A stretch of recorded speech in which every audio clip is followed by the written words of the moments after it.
this is Trinesha Catrell, and welcome to First Love Yourself, where love, life, and Christ combine. I am so grateful to have you here on this journey of self discovery and empowerment with me.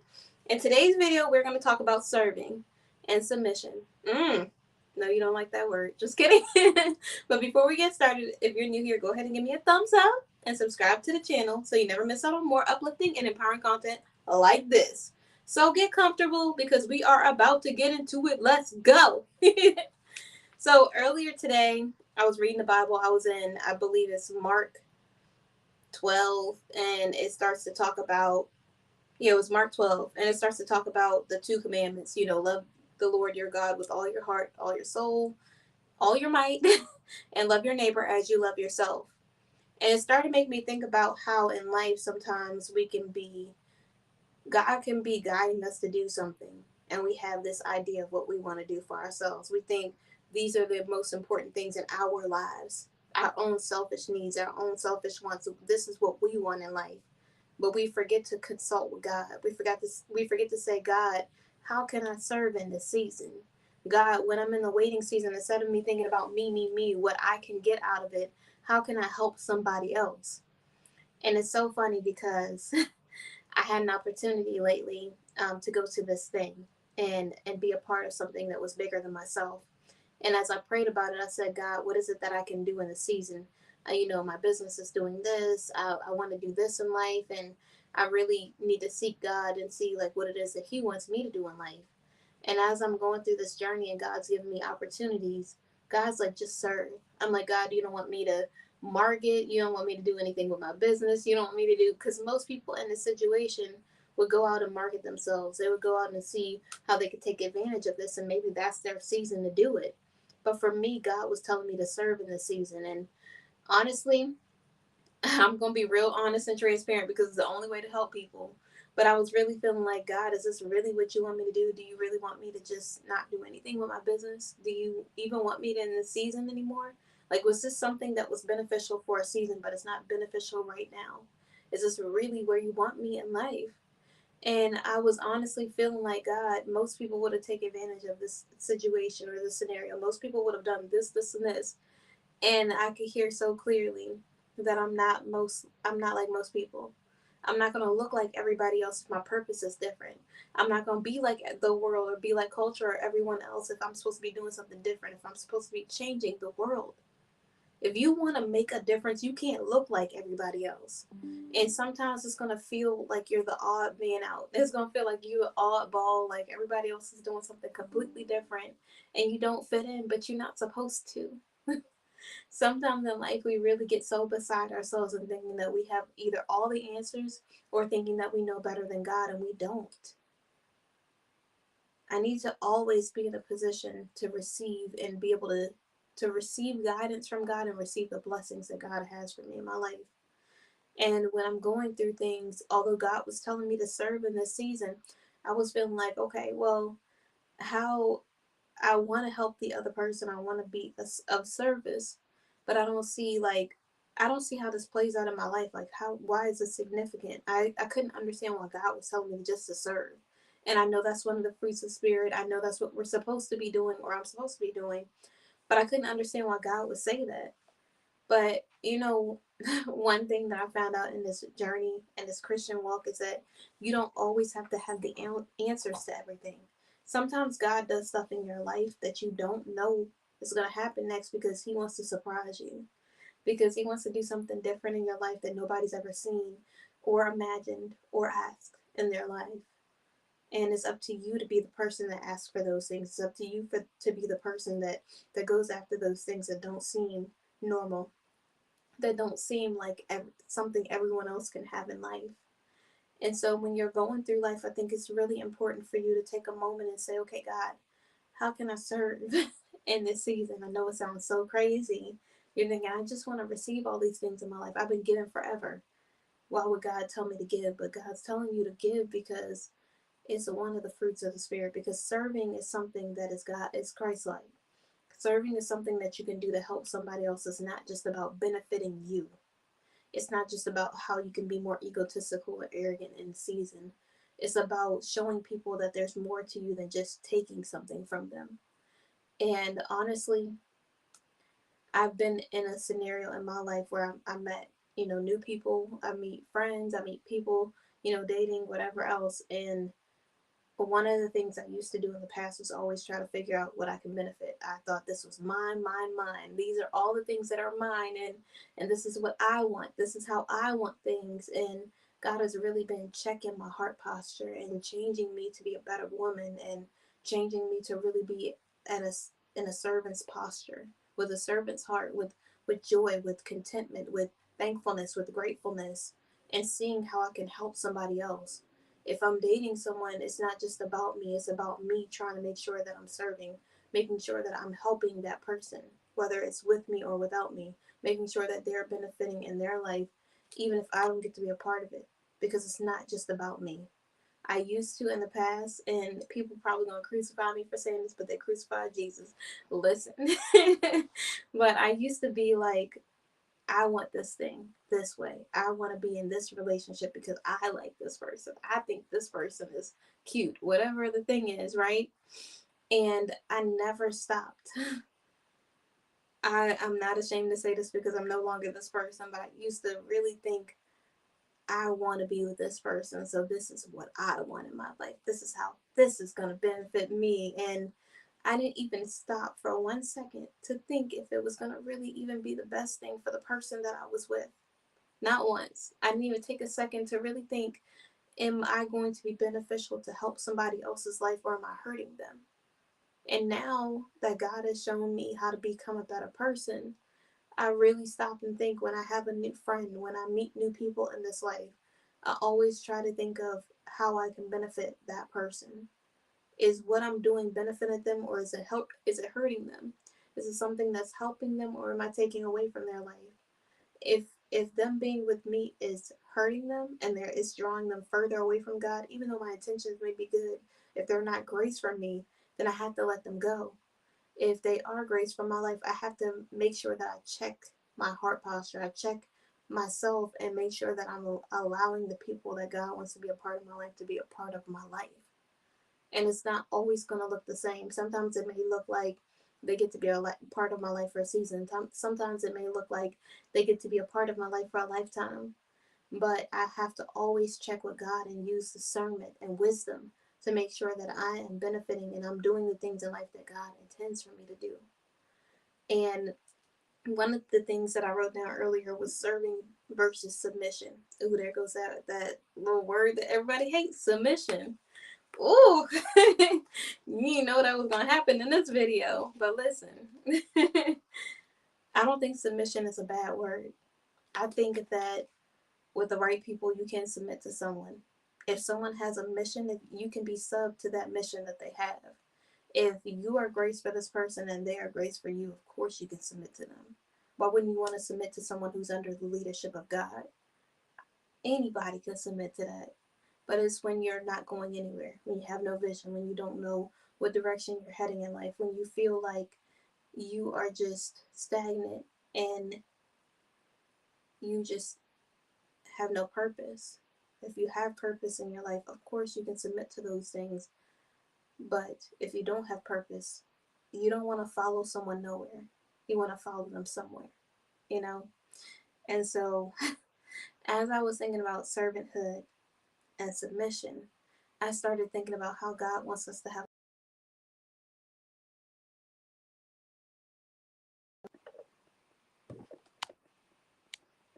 Sorry, I had a phone call come up, but I want to make sure I finish this and then I'll call the other person back. I'm not trying to be rude.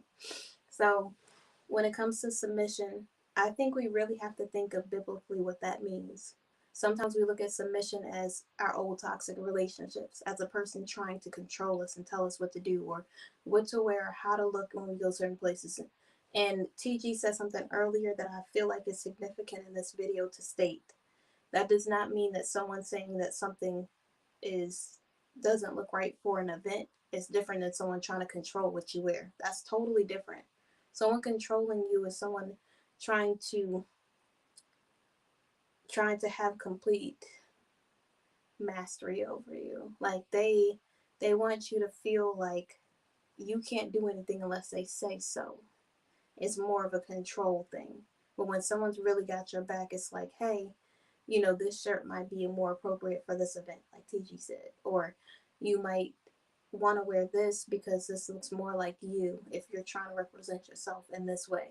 That is not controlling, that's just someone who's really looking out for you. So I think it's important for us when we are looking at these words, when we're looking at things in life, for us to really go by biblical standards, for us to really look at what this person is really doing in our life. And in a sermon earlier, one of the pastors said something like, people sometimes will be so quick to say that this person is toxic when really they bring out toxic traits in you.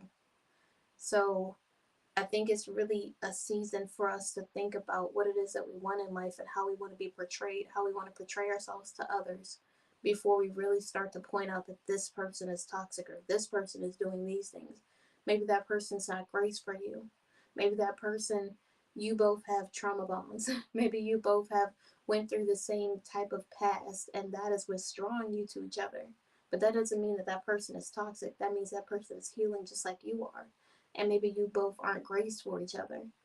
That does not mean that when that's another thing that they said too. And so I don't want to take all the credit for it. It was Pastor Jerry Flowers. He said it in one of his past sermons. He said that sometimes it's for a season. Sometimes when the season ends, and Darius Daniel said this as well, when the season ends, we're so quick to try to say all the negative things about the person who left our life like it's going to help us heal, when really they were just there for a season.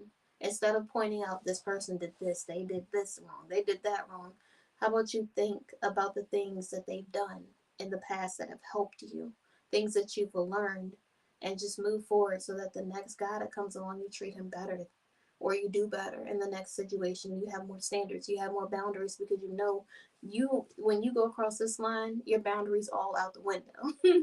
When you do Netflix and chill, you can't do it. Other people might say they're fine, but you're not gonna be fine. Maybe you need to know that in other situations you can be in a car riding with somebody, but maybe you can't ride in the car. You not the type of person that can ride in a car. Maybe you need to be riding separate cars. Like, whatever your thing is, and always I'm saying this because I want to look out for you guys, women, whoever's watching this video. You may think that you are stronger than you are. The soul is strong, the spirit is strong, but the flesh is weak. So you might say, well, I know I'm going to do this until whatever age, or I'm going to wait until this time, or I got this goal of when I'm going to do my career, and so I'm not going to date until blah, blah, blah. Let tall, dark, and handsome, let this guy that you've always been dreaming of, and I have to do a disclaimer, because when I was looking out for the enemy, when I was thinking, this is what the enemy looks like, this is what kind of distractions is going to come my way, the adversary didn't say nothing like that. He said exactly the things that I liked personally. It wasn't no tall, dark, and handsome person. It was the whatever my criteria is that I really, really like, that I'm super into. That's what the adversary sent me.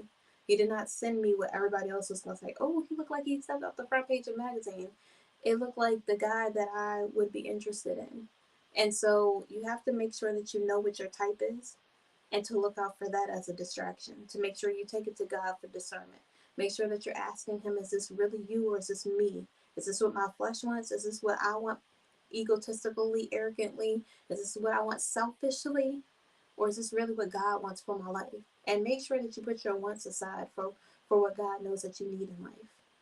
Like, you might want a man right now, but maybe emotionally you're not there yet. You might want this person who seems like they are this, this, and this, but maybe God is saying what's more grace for you is this, this, and this. Like, you have to really take a moment and think about what it is that you're trying to get in life, instead of thinking about what can benefit you personally, but what God sees can benefit your life, for your vision, for your purpose. Because sometimes, and I know some people got confused right there, so let me go ahead and clarify. Sometimes we will say, I just want a man who's financially stable, because if we just had money, we would be so good. you know. And sorry I'm using that type of tone, but I'm just trying to make a point. But God might say, you're financially good by yourself, and this man will make money because he has a vision, and you two together will be a force. And maybe what you really need is somebody who really listens to you. In this season, right now, while you guys are building together, maybe you really just need someone who's listening and trying to be able to communicate with you. Because communication could bridge the gap between uncertainty and purpose, between something looking like it has no trajectory or no future to looking like it's building the kind of future that God intended for you to have in your life. Maybe that's what you need. So you really have to take a moment and take it to God and say, God, is this what you want for my life right now? Am I even ready? I used to think I was so ready. Every time I turned around, I'm gonna be real right now. I hope you're ready for it. Ooh. But when I got divorced, right, I was like, I'm gonna spend some time. I'm gonna really work on myself. And I got to this point after like a year or after so much time. I was like, "Ooh, I'm ready, God." I tried to tell God I was ready. I was like, "I'm ready, God. I'm so ready. Like I'm emotionally intelligent. I'm working on myself. I got all this energy to do my book, the book that you allowed me to be able to write through your grace, through your mercy, through the testimony that I had in my life because you allowed me to be able to make it through." And I was just like, I'm so ready for this man right now. I was not ready. I was, ooh, when I got the divorce papers, and that might be being a little too real, but when I got the divorce papers, I was crying my eyes out. Like, I was the most sad that I've ever been. It's like, people don't tell you this, and this is why you should always use discernment and make sure you pick correct. And if you're like me and you've been divorced, listen, no shade, like all the grace to you, right? I'm not saying be hard on yourself and beat yourself up because you made a mistake in the past. Everybody makes mistakes. Everybody chooses wrong at some point, probably like 90% of us do. So I'm not getting on you. I've been there. I've done that. But I really was thinking like I'm gonna be fine. I was thinking I'm perfectly ready. And when I got those papers, it felt like a death that I can't escape. It felt like somebody died, but I don't get any closure because they're still alive. It's not that they passed away so they had no choice but to leave. It was literally that we just both chose not to. It wasn't gonna work out. Like there was nothing that I could possibly do that would ever change anything. And I was just stuck with the death of something that I thought was gonna last forever. It was the worst feeling. It really felt like somebody died, but I didn't get any closure. Like you don't get closure because the happily ever after, the things that you imagine in your mind that you thought was gonna happen in life was never gonna happen. And people around you who have never been divorced will say, just leave. It's cool. You can just leave. It's all good. And the whole time you got a kid, the whole time you got other responsibilities that are tied to this individual, the whole time it could be for protection of your child. Like you don't know what their backstory is. But people will always try to make it seem light, like it's nothing, and use one word statements as the solution for your entire life when you have so much tied into the marriage. And I just want to say for people who are experiencing divorce that are really going through challenges, and I'm not saying that being broken up with doesn't feel heartbreaking at all, but I know how you feel. I know how you feel, women out there that are divorced. I don't know if men feel like this at all, but it literally feels like your soul being ripped out of your body and shredded and ran over by a cement truck. Like it's the worst feeling at all. It feels like spiritually transmitted demons or the soul tie that you have is so tight because it's in covenant because you're married. And so it's so intertwined, it's so tight that when it rips apart, it literally feels like your heart is ripped in half. Like someone forcefully ripped your heart straight down the middle and blood's everywhere. Like I know that's a little gross and gory, sorry. Public service announcement or whatever the thing is on the bottom. If you're watching this video, just be safe, blah blah blah blah. Make sure that you know you know how they do the words all super quick. But yeah, sorry to make it so graphic so quick. But for those of you out there that have not been divorced, that have tried to give words of encouragement or talk to people in your family about being divorced, please be gentle with them. Don't just feel like, oh, you're better off without him. She might be better off without him. He might be better off without her. But I promise you, you never want to feel the pain that you feel from a divorce.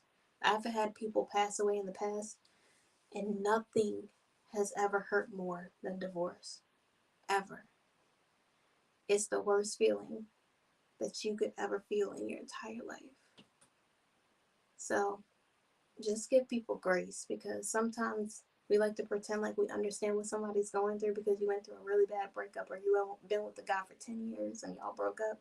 And I'm not saying that you didn't experience pain, but I'm telling you, when you're under covenant and you get married and you divorce, it's the worst feeling that you could ever feel in your entire life. And it takes time. Don't look at anybody else's timeline like, oh, this person got married a month after divorce and their person was there. God made sure that they had the person. Sometimes it takes more healing, sometimes it takes more purpose. And your purpose is more important than whatever selfish needs that you have.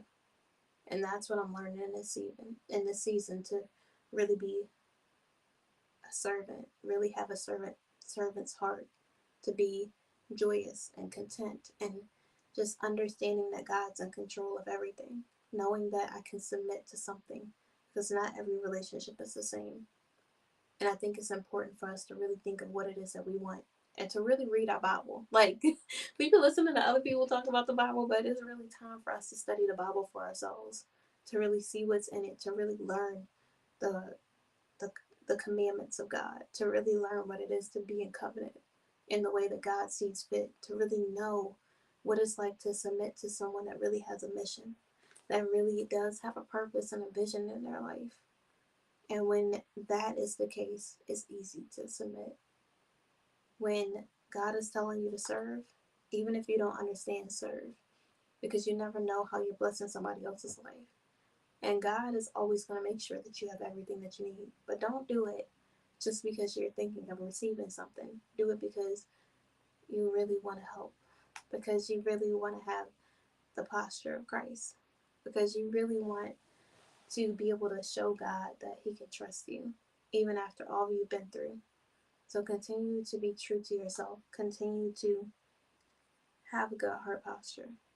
Seek God in all of His righteousness, in all of your ways. Acknowledge Him, and He will make your path straight. Know that God got you and you got this. So always first love.